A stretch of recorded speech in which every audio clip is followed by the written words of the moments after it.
Welcome to the second episode of my How to Open a Bank Account in Japan mini-series. In the first episode, we went over the 6 different types of banks in Japan. In this episode, we will look at the 7 different types of bank accounts in Japan. Not all of them will be relevant to you, and some of them are relatively uncommon, but I will cover all of them briefly for the sake of being comprehensive and exhaustive. For each of these 7 types, I will briefly explain the advantages and disadvantages. Number 1. Futsu Yokin Koza. Futsu Yokin Koza is literally translated as a normal account. This is the most basic type of account that you should all get. You can deposit and withdraw money freely. You can pay your bills and receive your salary and pension payments. The interest rate is set relatively low and the rate continuously changes throughout the year. You should have at least one Futsu Yokin Koza. Number 2. Teiki Yokin Koza.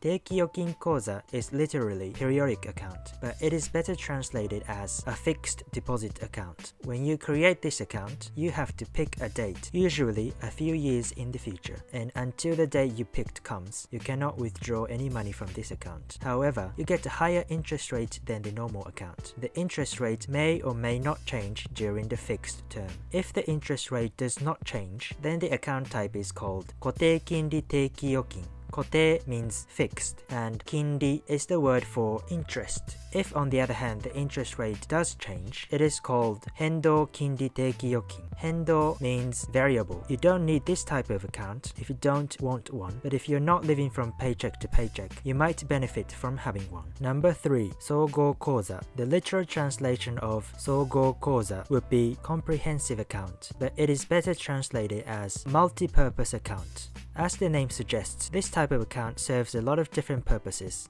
Basically, this is a combination of the normal account and the fixed deposit account. So you can deposit and withdraw money, you can pay your bills and receive salary and pension payments, and you can make fixed term deposits. In addition, if your account balance is low and there is an upcoming payment, some Sogo Koza can automatically loan you some money. The specific details of how this type of account works are different among different banks, so you should talk to your bank before you create one. This type of account would be very useful if you want access to a variety of services your bank has to offer. Number 4. Koza Yokin Koza. Koza Yokin Koza is literally immediate account, but it is normally called either a current account, a checking account, or a check account, depending on where you live. However, in Japan, it is quite uncommon for normal individuals to have this type of account, because you will only need this type of account if you tend to pay by draft or check. So this is mainly relevant to companies and business owners. Moreover, you do not get any interest from this type of account, so this is designed for the sole purpose of making draft or check payments. Number 5. Chochiku Yokin Koza.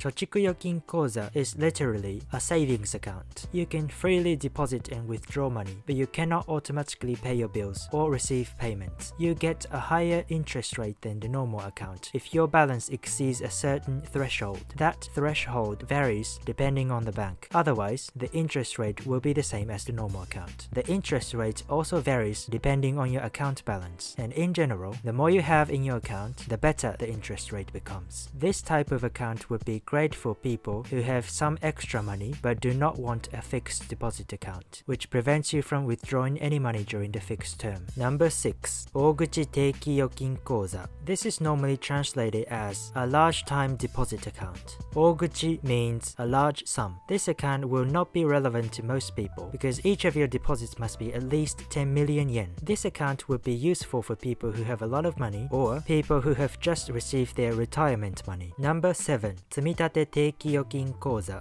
Tsumitate Teiki Yokin Koza is an installment savings account. Tsumitate means installments, or more literally, accumulate. This account is used when you want to save up a specific amount of money for a specific purpose by a specific date. You usually need to deposit a certain amount periodically, usually every month. This account, of course, is not for making or receiving payments, or for everyday use, so you will need at least one normal account. This type of account would be useful for people who have clear goals they want to achieve. This is the end of the second episode. From episode 3, we will start looking at how to create a bank account and some of the Japanese phrases that you may encounter at a bank. If you missed the first episode, you can click here and please check out my other videos. Please leave a comment or request down below. See you next time.